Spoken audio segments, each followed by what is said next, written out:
What's up, people of the world? It's me, Alex Swimmer, aka AP3 Gems. This is my fourth take doing this shit. But yeah, welcome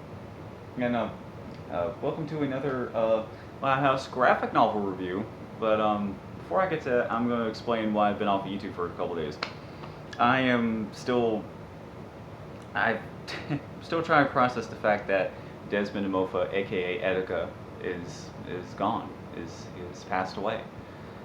And yeah, that was the most shocking death I have heard of about in quite a long time. I found out about it on Twitter in the day of his passing, and I was on Twitter all fucking day.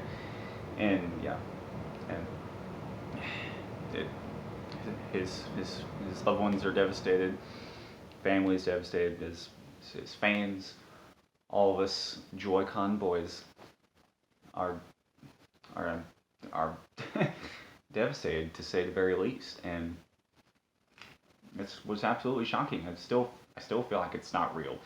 I Even though I'm in this transitioning phase where I'm kind of starting to accept it, it still feels like a joke.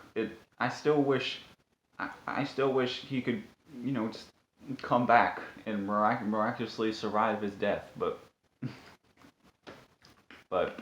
and I'm not the only one who thinks that either. Several other people have said that besides me, but unfortunately, that's just not going to happen. Uh, it's going to take me, and it's going to take all of us a long time to fully accept this. But we just gotta push through, and we just gotta know that, um, because the Etika of Desmond, what the hell is that? Oh, it's a cat playing with a toy. Anyway, he was a huge inspiration to everyone.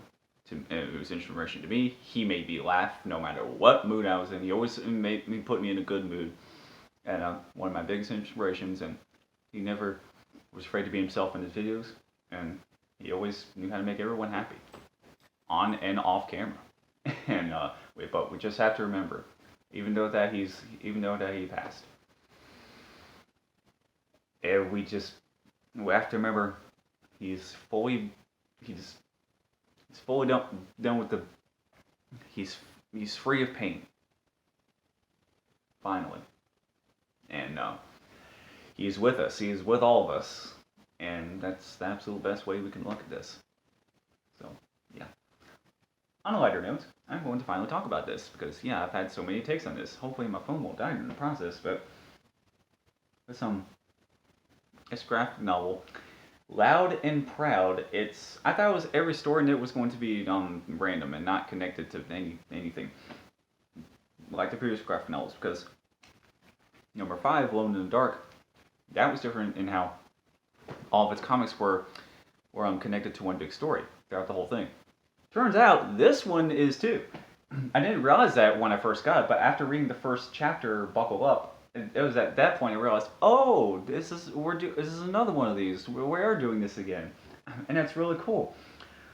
But there's a little bit of a difference between this and the last one, where in terms of how the stories all connect, even though they're all a part of the same story, it turns out, well, they're not like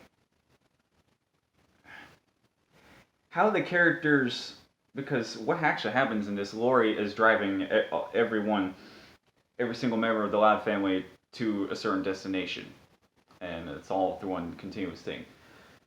But the things the characters do are what they do once they arrive at their own destinations. It does feel like their own separate story at that point. So it's a little bit of a best of both worlds situation, honestly.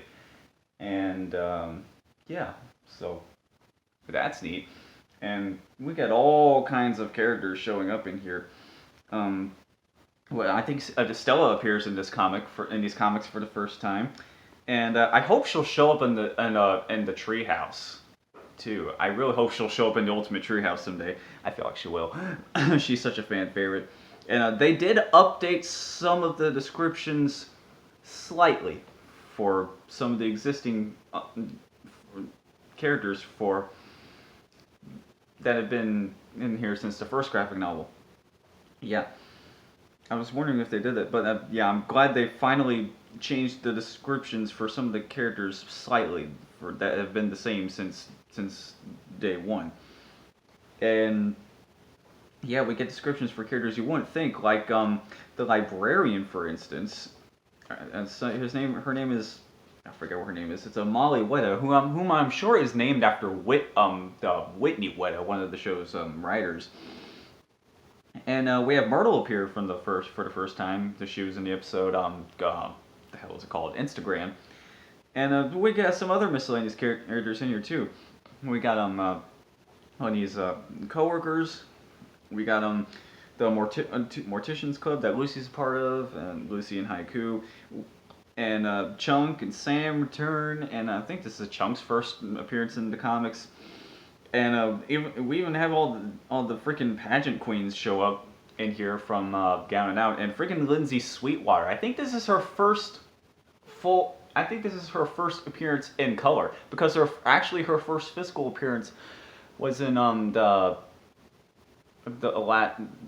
last April Fool's episode, Fool Me Twice. But in that, she was in a monochrome appearance for like a secret surveillance camera.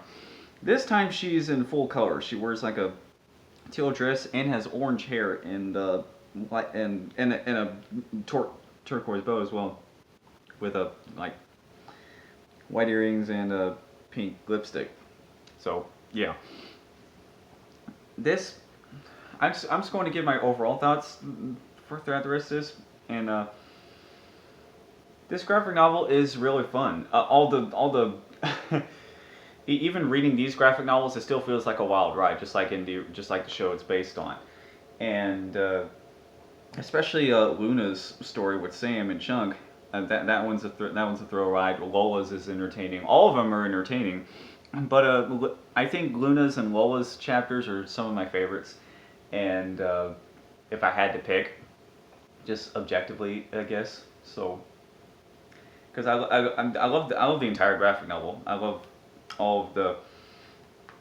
I love every single situation that the characters get into, and once the characters arrive to their destinations.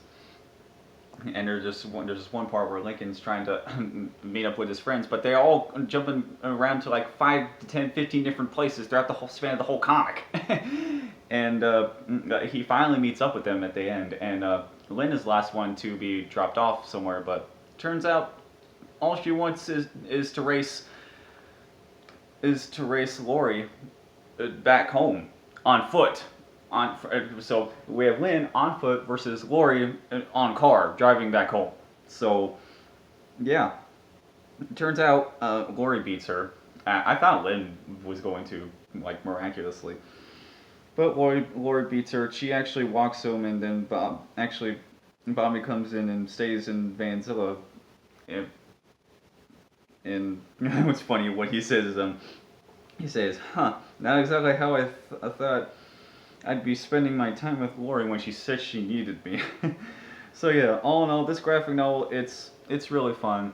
It's worth a read if you love the last graphic novels, and you could read it all at once if you want, but I recommend savoring it just a little bit, like only read certain chapters each day.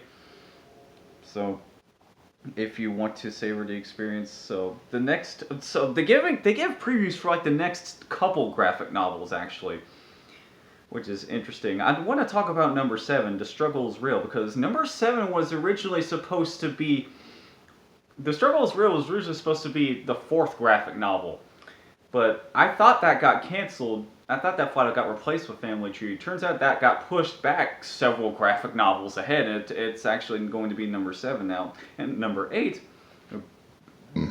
excuse me, burping up that damn cheesy popcorn I had earlier.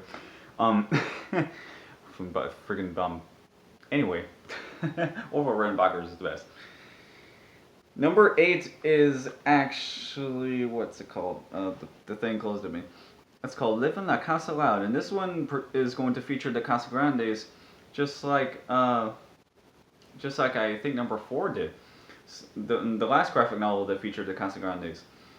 So yeah, I think number 7's coming out in August, and perhaps number 8 is coming out later on in the year, and they're even releasing like the collections, and they're releasing like boxed sets. That's really freaking cool. So yeah, I've gotten all of these so far, and they're all absolutely fun to read, and this one's no exception. This cover is very shiny. Yeah, it's very reflective and shiny. So yeah, that's my review. If you like this video, then don't forget to subscribe. Be sure to stay tuned for more videos. I have more Lylus reviews on the way. I have a My Little Pony animated special to watch tomorrow too. That's also going to be a video. And stay tuned for the 600th video. So yeah, that's going to be big. And yeah, that's pretty much it. I'm Alex Swimmer, aka AP3 Jumped. Take care of yourselves, and of course, as usual, please have yourself a damn good one. Joel Conn, boys forever.